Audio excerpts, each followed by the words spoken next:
In the vast tapestry of Norse mythology, two figures loom larger than most: Thor, the god of thunder, and Odin, the Allfather and ruler of the Aesir gods. Their stories have traveled through centuries, inspiring tales of heroism, wisdom, and conflict. Yet, when it comes to power, who stands supreme? To understand the depths of their might, one must journey into the myths, unravel their unique strengths, and see how each embodies a particular facet of legendary power. Let us first consider Thor, the Thunderer, whose very name strikes fear and awe. Born of Odin and the earth goddess Jord, Thor is the champion of Midgard, the realm of humans. Towering in stature, his presence is unmistakable. Red-haired, broad-shouldered, his eyes alight with the promise of a storm. Thor's most iconic possession is Mjolnir, the magical hammer forged by dwarves, which can summon lightning, shatter mountains, and always returns to his hand when thrown. With Mjolnir, Thor is the embodiment of raw, untamed power. Thor's strength is legendary, surpassing that of any other god or giant. He is the first line of defense when the world is threatened by monstrous beings from Jotunheim, the land of giants. Time and again, Thor is called upon to face these threats directly, relying on his physical might and unyielding courage. His battles are the stuff of legend: the clash with the world's serpent, Jormungandr, foretold to shake the very foundations of existence; the relentless pursuit of giants who seek to sow chaos; the defense of Asgard's borders, where his hammer rings out like the thunder itself. Yet, Thor's power is not merely in his muscles or his weapon. He possesses an unwavering sense of duty, a protector of both gods and mortals, standing between order and the encroaching chaos. His temperament is fiery, prone to bursts of rage and action, but it is this very passion that drives him to act when others might hesitate. In the face of overwhelming odds, Thor charges forward, undeterred, embodying the spirit of the warrior who never yields. But power in the Norse cosmos is not measured solely by strength of arm. Here enters Odin, the Allfather, whose dominion is built not on brawn, but on wisdom, magic, and strategy. Odin's appearance is strikingly different: a tall, one-eyed figure clad in a cloak and broad-brimmed hat, his gaze piercing through the veils of time and fate.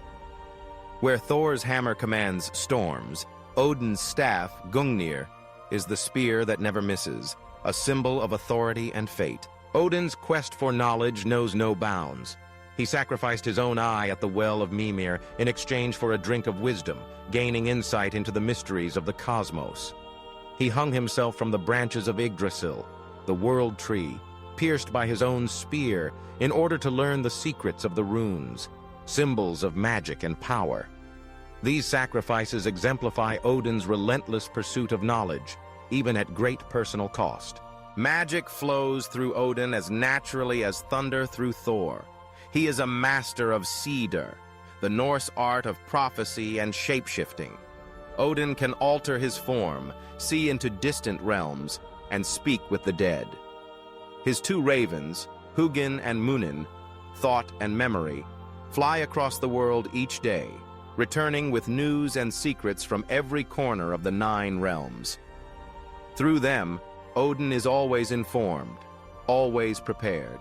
But perhaps Odin's greatest strength lies in his mind. He is the consummate strategist, weaving plans within plans, always thinking several steps ahead. In times of crisis, Odin is both king and chess master, positioning his allies and adversaries alike to serve the greater good, or his own inscrutable purposes. Where Thor rushes headlong into battle, Odin weighs every possible outcome, choosing his moment with care and cunning.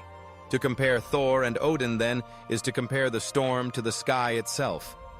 Thor is the tempest, brutal, direct, unstoppable. In the heat of combat, none can match his ferocity. His hammer is the answer to every threat, his strength the shield of gods and men. In times when action is needed, when the enemy is at the gates and morale falters, it is Thor who inspires, who leads the charge, who delivers victory through sheer unyielding force. Odin, in contrast, is the wind that shapes the storm, the mind behind every move. His wisdom allows him to see dangers before they arise, to gather knowledge and allies, to turn the tide with a word, a spell, or a subtle manipulation. He is the god of poets, rulers, and magicians, those who understand that victory is often decided before the first blow is struck. Yet, their differences are not oppositions, but complements. In the grand scheme of the Norse cosmos, both forms of power are essential. When a monstrous wolf such as Fenrir threatens to devour the world, it is Odin's foresight that recognizes the danger, seeks prophecies, and sets plans in motion. But when it comes time to face the beast, it is Thor's might that stands in defense. Their personalities reflect their domains. Thor, with his hot-blooded temperament, prefers direct action.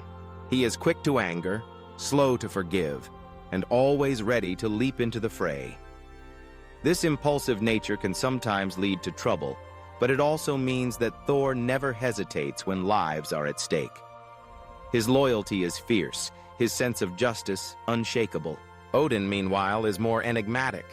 He values knowledge above all, even above the lives of others at times.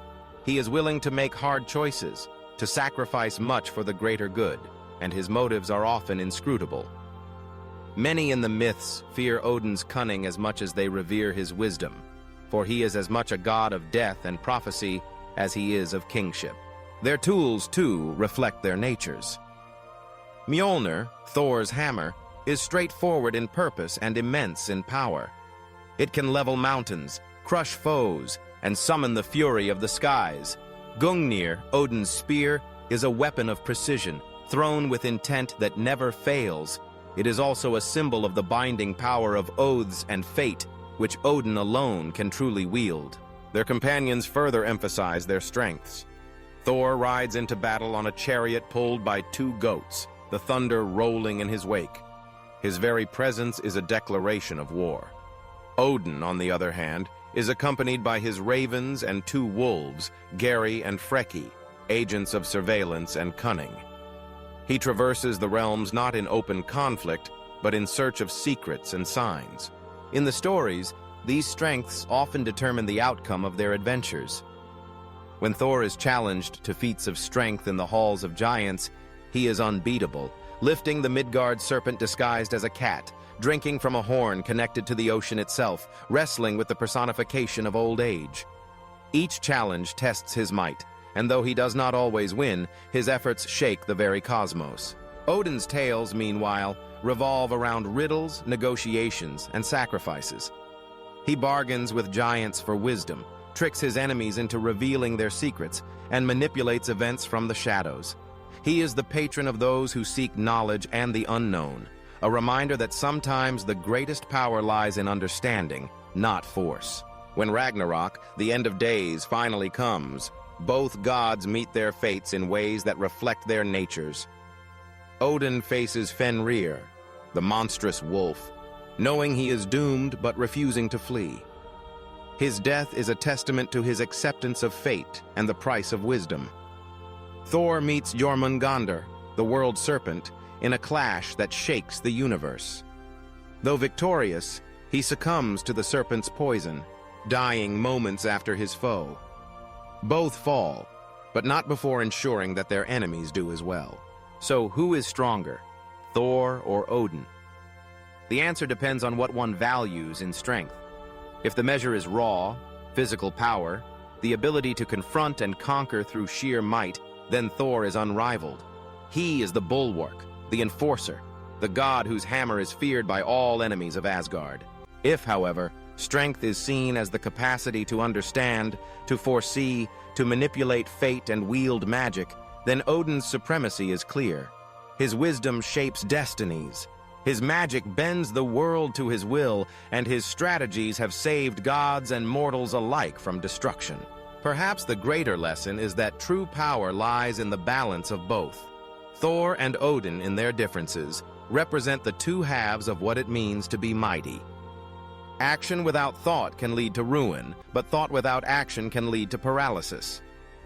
The Norse myths do not ask us to choose, but to recognize the value in each. In times of crisis, we need the courage to act, to stand tall against adversity, as Thor does. But we also need the wisdom to plan, to understand the world and its complexities, as Odin exemplifies. Each god is powerful in his way, and each is indispensable to the survival of the cosmos in the myths. Their legacies endure, not just as characters in ancient stories, but as archetypes for all time. The warrior and the sage, the hammer and the spear, the thunder and the wind, each calls to different aspects of our own nature, reminding us that strength comes in many forms. In conclusion, the comparison between Thor and Odin is less a contest and more a celebration of the diverse expressions of power. Thor's might ensures that evil is confronted head-on, that justice is served, and that the innocent are protected. Odin's wisdom ensures that battles are fought for the right reasons, that knowledge is pursued, and that the future is shaped with care. Thus, it is not a matter of who is the strongest in an absolute sense, but of who is strongest in a given moment, for a given purpose. When the world shakes with the approach of giants or monsters, Thor's hammer is the hope of gods and humans alike. When the path forward is unclear, shrouded in mystery and danger, Odin's wisdom lights the way.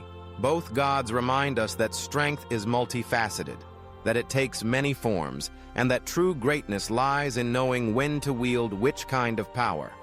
Whether in the thunder of the storm or the quiet counsel of the wise, the legacy of Thor and Odin endures, inspiring all who seek to understand the nature of strength itself.